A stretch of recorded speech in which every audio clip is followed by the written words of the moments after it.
Hello everyone दोस्तों, कैसे हो आप सब। मैं निधि राज आप सभी का स्वागत करती हूँ आपके अपने चैनल IQ स्टार्टअप में। दोस्तों, जैसा कि आप सबको पता है, हम लोग पढ़ रहे हैं क्लास 9 की सेकंड चैप्टर जिसका नाम है टिश्यू। टिश्यू के अंदर हम लोगों ने एनिमल टिश्यू पढ़ रहे थे। एनिमल टिश्यू के अंदर हम लोगों ने एपिथेलियल इसके पहले देखा था, मैस्कुलर टिश्यू भी देख रखा था और नर्वस टिश्यू भी हम लोगों ने देख रखा था। आज की क्लास में हम पढ़ने वाले थे कनेक्टिव टिश्यू। तो एपिथेलियल में हमने देखा था कि वो बाहरी लेयर वाला जो टिश्यू होता है वो एपिथेलियल टिश्यू कहलाता है। मैस्कुलर टिश्यू कहाँ पाए जाते हैं, नाम से ही पता चल रहा है, मसल्स के अंदर, है ना। नर्वस टिश्यू के बारे में हमने बात किया था कि ये हमारे ब्लड वेन्स के अंदर पाए जाते हैं और बाकी सारी चीजें मैंने प्रीवियस वीडियो में बता रखी है।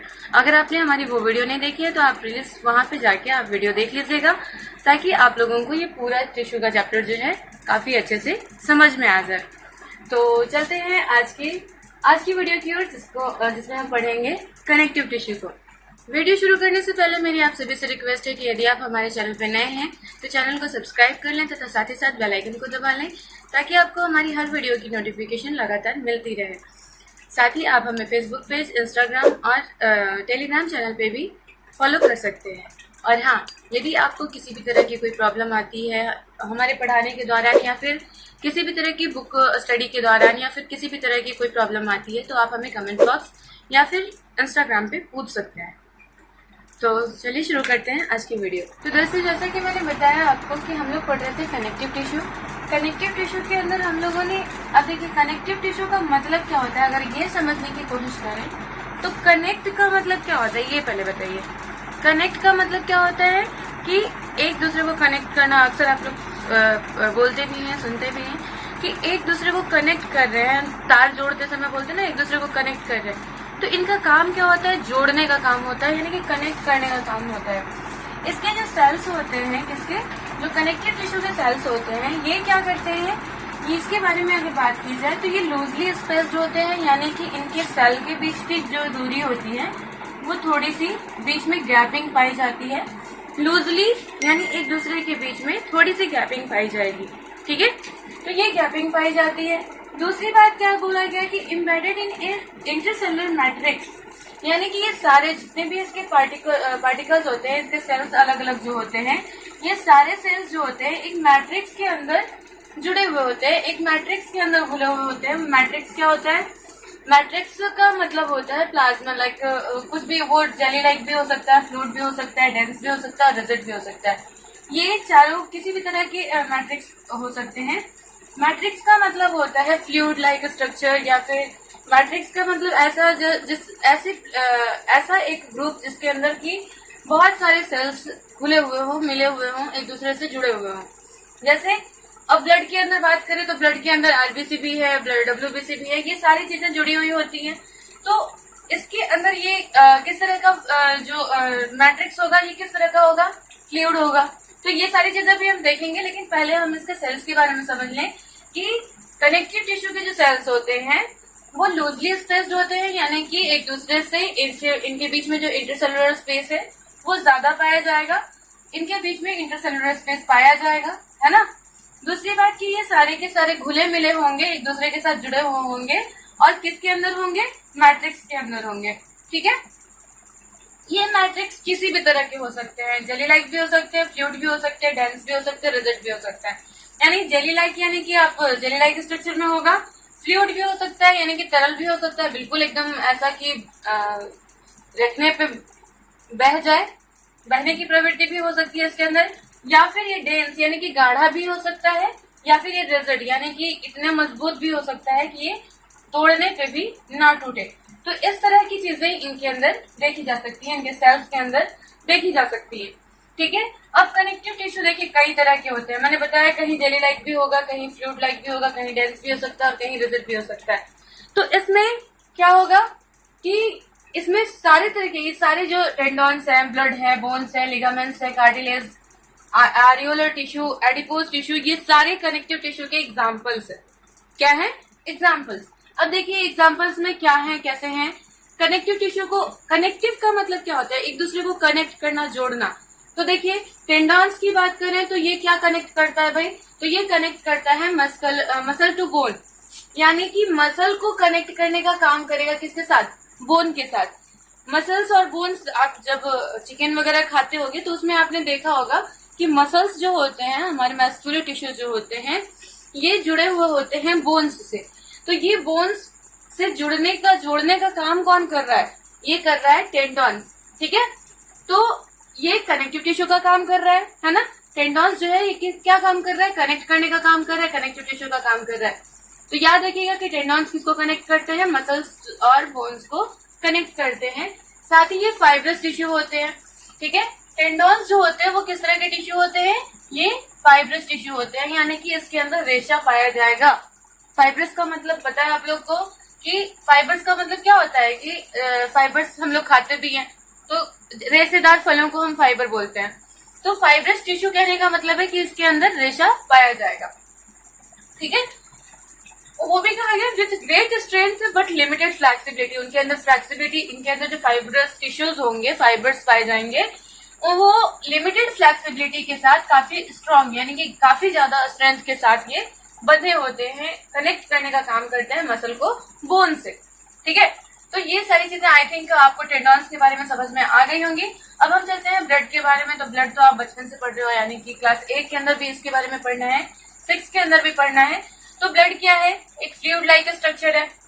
यहाँ पे टेंडॉन्स जो था वो ग्रेट स्ट्रेंथ के साथ था, ध्यान दीजिए कि वो रिजिड था, है ना। लेकिन अगर ब्लड की बात करें तो ब्लड क्या है? फ्लूइड है। फ्लूइड का मतलब कि ये तरल पदार्थ है, ऐसा तरल पदार्थ जो कि बहने की कैपेसिटी जो है वो रखता है, ठीक है।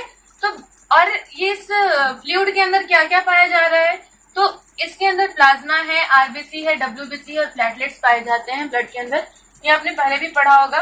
तो ये आरबीसी यानी कि रेड ब्लड कार्पसेल्स, डब्ल्यूबीसी यानी कि व्हाइट ब्लड कार्पसेल्स, इसको हम लिम्फोसाइट भी कहते हैं, लिम्फोसाइट्स। और आरबीसी को क्या कहते हैं? तो डब्ल्यूबीसी हमारा लिम्फोसाइट हो गया, और आरबीसी क्या है? आरबीसी एरिथ्रोसाइट्स है। क्या है? एरिथ्रोसाइट। यहाँ पे लिखने की जगह नहीं है, आप लोग पहले से भी ये जान रहे हैं। क्या बोलते हैं? एरिथ्रोसाइट्स, ठीक है। चलिए, तो ये फ्लूइड के अंदर, यानी कि उसके फ्लूइड के अंदर, ब्लड के फ्लूइड के अंदर क्या क्या पाया जा रहा है? प्लाज्मा है, आरबीसी है, डब्ल्यूबीसी है, प्लेटलेट्स है। और ये सारी चीजें मिलके क्या बनाती हैं? ब्लड टिश्यू बनाती हैं। और ये ब्लड क्या करता है भाई? ये क्या कर रहा है? इनके अंदर नर्वस टिश्यू पाया जाता है, ब्लड्स के अंदर नर्वस टिश्यू पाया जाता है। तो ये ब्लड्स क्या करने का काम करती है? कनेक्ट ही तो कर रही है ना। वो जो हमारा डाइजेस्टेड फूड है उसको ट्रांसपोर्ट करने का काम कर रही है, या फिर जो ऑक्सीजन हम ले रहे हैं उसको ट्रांसपोर्ट करने का काम कर रही है। तो इस तरीके से ये क्या कर रहा है? कनेक्ट करने का काम कर रहा है एक जगह से दूसरी जगह को। तो यहाँ पे ब्लड का क्या काम हो गया? बिल्कुल वो कनेक्टिव टिश्यू है, और कनेक्टिंग कर रहा है किसको किसको भाई? तो ये ट्रांसपोर्ट करता है गैसेस को, हार्मोन्स को, डाइजेस्टेड फूड को और वेस्ट मटेरियल को, यानी कि इन सभी को वो एक जगह से दूसरी जगह ढोने का काम कर रहा है। तो कनेक्शन ही तो क्रिएट कर रहा है ना, तो इसीलिए इसको भी हम कनेक्टिव टिश्यू के अंदर रखते हैं, ठीक है। तो ये सारी चीजें समझ में आ गई। प्लाज्मा के अंदर कुछ चीजें घुली मिली होती हैं, तो याद रखिएगा कि प्लाज्मा के अंदर प्रोटीन, साल्ट और हार्मोन्स, प्रोटीन, साल्ट और हार्मोन्स मिले हुए होते हैं। किसके अंदर? प्लाज्मा के अंदर। ब्लड के अंदर जो प्लाज्मा पाई जाती है, इस प्लाज्मा में प्रोटीन, साल्ट और हार्मोन्स पाए जाते हैं। याद रहेगा, ट्रांसपोर्ट करता है किसका? तो गैसेस का, है ना। O2 हम ले रहे हैं तो उसको वो ट्रांसपोर्ट करने का काम कर रहा है हर एक सेल तक। या फिर जो हम कार्बन डाइऑक्साइड जो हमारे मेटाबॉलिक क्रियाओं के द्वारा जो रिलीज हो रहा है, तो वो कार्बन डाइऑक्साइड को वापस एल्वियोलाई तक पहुंचाने का काम कौन कर रहा है? वो ब्लड टिश्यू ही कर रहा है। तो ये गैसेस को ट्रांसपोर्ट करने का काम करता है। हार्मोन्स हमारी बॉडी के अंदर एक जगह से दूसरी जगह कैसे जाती हैं? तो वो भी ब्लड के माध्यम से। डाइजेस्टेड फूड जो है हर एक सेल तक कहाँ से पहुंच रहा है? ब्लड के माध्यम से। और वेस्ट मटेरियल भी वापस इसी तरीके से कैरी हो रहे हैं ब्लड के माध्यम से। दूसरा जो कनेक्टिव टिश्यू है वो है बोन्स, तीसरा है ना। तीसरा कनेक्टिव टिश्यू कौन है? बोन्स है। किस तरीके से करते हैं? ये फॉर्म करते हैं फ्रेमवर्क। हमारी बॉडी के अंदर जितना भी फ्रेमवर्क दिख रहा है अलग अलग लोगों के अलग अलग फेस स्ट्रक्चर दिखते हैं, या फिर आपको जो कभी किसी की लंबाई ज्यादा होती है, लंबाई कम होती है, कोई किसी का बॉडी का स्ट्रक्चर जो चेंज होता है, ये फ्रेमवर्क तैयार करने का काम कौन करता है? ये बोन्स के माध्यम से ही होता है ना। बोन्स जिस तरीके के होंगे हमारे बॉडी का स्ट्रक्चर भी बिल्कुल उसी तरीके का बनेगा। तो जब मिट्टी का पुतला बनाते हैं हम लोग, तो देखते हो उसके पहले हम लोग क्या करते हैं, पुआल से पहले उसका स्ट्रक्चर बनाते हैं, एक तरीका एक फ्रेम बनाते हैं जिसपे हम फिर मिट्टी का लेप लगा के उसको एक आकृति देते हैं, है ना। तो बिल्कुल उसी तरीके से बोन्स क्या करती है, हमारे बॉडी का फ्रेमवर्क बनाने का काम करती है और साथ ही साथ सपोर्ट करती है बॉडी को। आप देखते हो अगर मिट्टी का पुतला बनाते समय केवल मिट्टी का बनाया जाए तो वो टूट जाएगा, है ना। उसी तरीके से केवल मसल्स के द्वारा हमारी बॉडी जो है इतनी स्ट्रेंथ नहीं होगी हमारी बॉडी के अंदर, या फिर हम जो काम कर पा रहे हैं वो काम भी नहीं कर पाएंगे। तो इसके लिए क्या जरूरी है, बोन्स का होना जरूरी है। तो ये फ्रेमवर्क का निर्माण करता है, साथ ही सपोर्ट करता है ये हमारे बॉडी को। आगे बताते हैं कि protects main organs in body. जैसे आप रिब्स के बारे में, रिब्स क्या करता है, हमारे हार्ट को, हमारे लंग्स को प्रोटेक्ट करने का काम करता है। तो बोन्स जो है ये कई जगह पे प्रोटेक्ट करने का काम करते हैं हमारे बॉडी, मेनली बॉडी ऑर्गन जो भी हैं उन सभी को। साथ ही ये स्ट्रांग होता है और नॉन फ्लेक्सिबल होता है। बोन्स स्ट्रांग है ना। अगर स्ट्रांग नहीं होते तो हम यहाँ से बीच से इसको तोड़ सकते थे, मोड़ सकते थे, मरोड़ सकते थे, लेकिन ये ऐसा नहीं होता। क्यों? क्योंकि ये स्ट्रांग होते हैं, साथ ही इनके अंदर फ्लेक्सिबिलिटी जो है यानी लचीलापन जो है वो बिल्कुल ना के बराबर पाया जाता है, बिल्कुल नहीं पाया जाता है ना। तो बोन्स भी आई थिंक आपको समझ में आ गया होगा। साथ ही इसके अंदर हार्ड मैट्रिक्स पाया जाता है, एम्बेडेड इन हार्ड मैट्रिक्स। इसके अंदर जितने भी चीजें बोन्स के अंदर जितनी भी चीजें होती हैं ये हार्ड मैट्रिक्स में घुले मुले होते हैं, यानी कि इनका जो मैट्रिक्स होगा किस तरह का होगा, रिजिड फॉर्म में होगा। ठीक है, बोन्स का जो मैट्रिक्स होगा वो किस तरह का होगा, रिजिड होगा। अब देखिए यहाँ की कितनी वैरायटीज आ रहे हैं ना। ब्लड भी एक कनेक्टिव टिश्यू है, लेकिन ये कितना फ्लूइड लाइक है, बह सकता है। लेकिन अगर बात करें हम बोन्स की, तो बोन्स इतने स्ट्रांग हो गए कि उसको हम जल्दी तोड़ भी नहीं सकते। तो वैरायटीज कितनी है कनेक्टिव टिश्यू के अंदर, तो इसको ध्यान रखना है आपको। तो ये हार्ड मैट्रिक्स पाया जाता है इसके अंदर, और जो कि ये हार्ड मैट्रिक्स किसका बना होता है, composed by calcium and phosphorus. किसका किसका मिलकर बना होता है, ये हार्ड मैट्रिक्स जो बोन्स के अंदर पाए जाते हैं ये किससे मिलकर बने होते हैं, कैल्शियम प्लस फॉस्फोरस, यानी कि कैल्शियम और फॉस्फोरस के मिलके बने होते हैं। ठीक है, आई थिंक आपको बोन्स जो है वो पूरी तरह से समझ में आ गया होगा। अब हम चलते हैं लिगामेंट्स की ओर। लिगामेंट क्या है, तो ये कनेक्ट करता है दो बोन्स को एक दूसरे से, है ना। टेंडॉन्स क्या था, वो मसल और बोन को कनेक्ट करने का काम कर रहा था। ब्लड जो है वो पूरा ट्रांसपोर्ट का काम कर रहा था, मतलब एक एरिया से दूसरे एरिया को कनेक्ट करने का काम कौन कर रहा था, वो ब्लड कर रहा था। हमारी बॉडी को सपोर्ट देने का काम तो वो भी मसल्स के साथ जुड़ के ही करेंगे, बोन्स कर रहे थे, है ना, वो भी कनेक्टिव टिश्यू के अंदर है। लिगामेंट क्या कर रहा है भाई, तो ये कनेक्ट करता है दो बोन्स को एक साथ कनेक्ट करने का काम कौन करता है, वो लिगामेंट्स करता है। ये बहुत ही इलास्टिक होते हैं, वेरी इलास्टिक होते हैं, साथ ही कंसिडरेबल स्ट्रेंथ के साथ इनके अंदर बहुत कम मैट्रिक्स पाया जाता है, मैट्रिक्स ना के बराबर पाया जाता है। तो ये मैंने यहाँ पे बताया आपको कि हैव लिटिल मैट्रिक्स।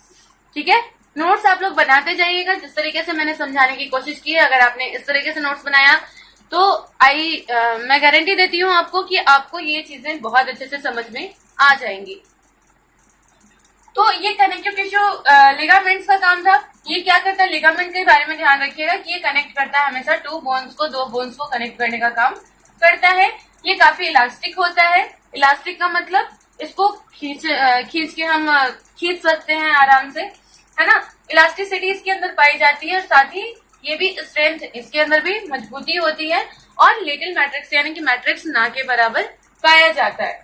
ठीक है, अब बात करिए कि कार्टिलेज की। तो कार्टिलेज के बारे में मैंने क्लास में भी आप लोग को बताया और साथ ही यहाँ पे भी बता दूं।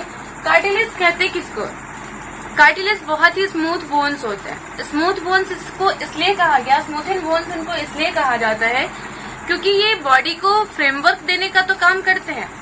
मैंने अभी बताया कि ये फॉर्म्स फ्रेमवर्क, जो बोन्स होते हैं वो फ्रेमवर्क देने का काम करते हैं। बिल्कुल इसी तरीके से कार्टिलेज भी हमें फ्रेमवर्क देने का काम करता है, लेकिन ये इसमें इलास्टिसिटी पाई जाती है, इसके अंदर फ्लेक्सिबिलिटी जो है वो प्रेजेंट होगा। जैसे कान की जो हड्डी है इसको क्या कर सकते हैं, हम ऐसे घुमा सकते हैं, मोड़ सकते हैं। क्या यहाँ के भी हड्डी को जो हमारा बोन है इसको मोड़ सकते हैं? नहीं, यहाँ से ये जॉइंट से हम इसको मोड़ सकते हैं जहाँ पे लिगामेंट्स पाया जा रहा है, क्योंकि इसके अंदर इलास्टिसिटी है, तो इसको हम मोड़ सकते हैं। लेकिन ये वाला जो एरिया है हमारा, ये एरिया है, यहाँ पे जो बोन है, यहाँ पे क्या है, बोन है, तो इस बोन को हम नहीं मोड़ सकते, नहीं मोड़ सकते बिकॉज ऑफ, क्योंकि ये इसके अंदर इलास्टिक फ्लेक्सिबिलिटी बिल्कुल नहीं पाया जाता है, नॉन फ्लेक्सिबल होता है। अभी मैंने बताया strong and non flexible. Non flexible है इसलिए इसको हम इसको मोड़ नहीं सकते, इसको घुमा नहीं सकते, ठीक है। कार्टिलेज भी एक तरह का बोन है। जैसे देखो कान के बारे में, कान को क्या क्या ये दे रहा है, फ्रेमवर्क दे रहा है ना। बाहर से देखने में लग रहा है कि हाँ ये बाहर इस तरीके से निकले हुए हैं, तो ये फ्रेमवर्क देने का काम कर रहा है। लेकिन क्या है कि इसको हम देखो, इतना ये हार्ड नहीं है कि इसको हम मोड़ नहीं सकते, इसको घुमा नहीं सकते। घर क्लास में भी कई बार आपके टीचर्स ने आपके कान को चाबी लगाई होगी, है ना। तो वो किसकी वजह से, वो क्योंकि इसके अंदर ये स्मूथिंग बोन है, मुलायम बोन्स है, इसलिए इसके अंदर ये कैपेसिटी पाई जाती है। ये क्या होंगे कि इनके अंदर काफी ज्यादा मुलायम तरह की हड्डी पाई जाती है, तो उसको हम कार्टिलेज कहेंगे। जैसे ये हमारे नोज वाले, नॉस्ट्रिल वाले एरिया में भी पाया जाता है, ये हमारे ईयर एरिया में भी पाया जाता है। हमारा जो ट्रैकिया है यहाँ पे, वहां पे भी जो आपके रिंग्स पाए जाते हैं वो भी कार्टिलेज के बने होते हैं। अभी मैं यहाँ पे आपको बताऊंगी कि हैव वाइडली स्प्रेड सेल, यानी कि इनके बीच में जो अभी मैंने बताया था यहाँ की लूजली स्पेस्ड होते हैं, ये तो सारे के सारे कनेक्टिव टिश्यू लूजली स्पेस्ड होते हैं, लेकिन कार्टिलेज के अंदर वाइडली, यानी कि उसके अंदर काफी ज्यादा स्पेस पाया जाएगा। दो सेल के बीच में इंटरसेलुलर स्पेस जो होगा वो काफी ज्यादा मात्रा में होंगी। Have solid matrix that is composed with protein and sugar. जो ये इनके अंदर जो सॉलिड मैट्रिक्स है, क्योंकि वो भी बोन्स के है ना, स्मूथ एंड बोन है, सॉलिड मैट्रिक्स पाया जाएगा, तभी तो वो फ्रेमवर्क देने का काम कर रहा है ना। लेकिन वो किसके बने होते हैं, प्रोटीन एंड शुगर का। यहाँ पे किसका बना हुआ था, ये कैल्शियम और फास्फोरस का। लेकिन यहाँ पे जो कार्टिलेज होते हैं वो प्रोटीन और शुगर से मिलके बने होते हैं, ठीक है। उसके बाद कहते हैं presenting ear, nose, trachea, larynx, ADC, ये सारी चीजें अभी मैंने आपको बता रखी है। चलिए अब आते हैं एरियोलर टिश्यू के बारे में पढ़ते हैं। एरियोलर टिश्यू क्या है, तो it forms between the skin and muscles. अब ये हमारे स्किन और स्किन के नीचे वाले जो मसल्स पाए जा रहे हैं उनके बीच में कनेक्शन करने का काम करता है। कौन, एरियोलर कनेक्टिव टिश्यू, ठीक है। एरियोलर कनेक्टिव टिश्यू का काम क्या होगा कि ये कहाँ पाए जाते हैं, between the skin and muscles. याद रखिएगा इस बात को, एरियोलर कनेक्टिव टिश्यू कहाँ पाए जाएंगे, between the skin and muscular muscles, ठीक है। अराउंड ब्लड वेसल्स, यानी कि ब्लड वेसल्स जो हमारी बॉडी के अंदर है उनके चारों ओर पाए जाते हैं। And nervous nerves and in the bone marrow, bone marrow के अंदर पाया जाता है, ब्लड वेसल्स के अंदर पाया जाता है और नर्व्स के अंदर पाया जाता है। उसके आसपास ये एरियोलर कनेक्टिव टिश्यू पाए जाते हैं। साथ ही कहते हैं कि it फिल्स the space between the organs, यानी कि दो ऑर्गन्स के बीच में, जैसे हार्ट और लंग्स के बीच में जो खाली एरिया बच जा गया उनको भी भरने का काम कौन करता है, ये एरियोलर कनेक्टिव टिश्यू ही करता है, ठीक है। साथ ही कहा गया कि सपोर्ट्स इंटरनल ऑर्गन्स। अब जब ये क्या करेगा, जब ये खाली स्थान को भर रहा है दो ऑर्गन्स के बीच में, जैसे मान लीजिए कि हमारे स्टोमिक और पेंक्रियाज के बीच में, है ना, स्टोमिक के नीचे पेंक्रियाज होता है, तो स्टोमिक और पेंक्रियाज के बीच में जो खाली जगह कुछ होगा तो उसको भरने का काम कौन करेगा, वो एरियोलर कनेक्टिव टिश्यू करेगा। और अब जब भरने का काम कर रहा है तो वो सपोर्ट तो करेगा। जैसे मान लीजिए कि दो ईंट हम लोग जब जोड़ते हैं, ईंट जोड़ते हैं घर बनाने के लिए, तो उनके बीच के खाली स्थान को भरने के लिए हम लोग क्या करते हैं, सीमेंट और बालू डालते हैं। तो क्या सीमेंट और बालू केवल खाली स्थान को भरने के लिए डालते हैं या फिर वो मैकेनिकली सपोर्ट भी करता है, उस दीवार को सपोर्ट करता है ना। बिल्कुल उसी तरीके से ये एरियोलर कनेक्टिव टिश्यू भी क्या करते हैं, उस दोनों ऑर्गन्स को, इंटरनल ऑर्गन्स जो हैं, इनको वो सपोर्ट करने का काम करता है। And helps in repair of tissues, साथ ही ये और बाकी टिश्यूज को रिपेयर करने का काम भी करता है। ये भी इसकी एक इम्पॉर्टेंट वर्क है, तो ये ध्यान में रखिएगा कि रिपेयर करने का काम, टिश्यूज को रिपेयर करने का काम कौन करता है, वो एरियोलर कनेक्टिव टिश्यू करता है। अब इसके बाद जो है एडिपोज कनेक्टिव टिश्यू, इसके बारे में थोड़ा देख लें कि एडिपोज कनेक्टिव टिश्यू क्या है।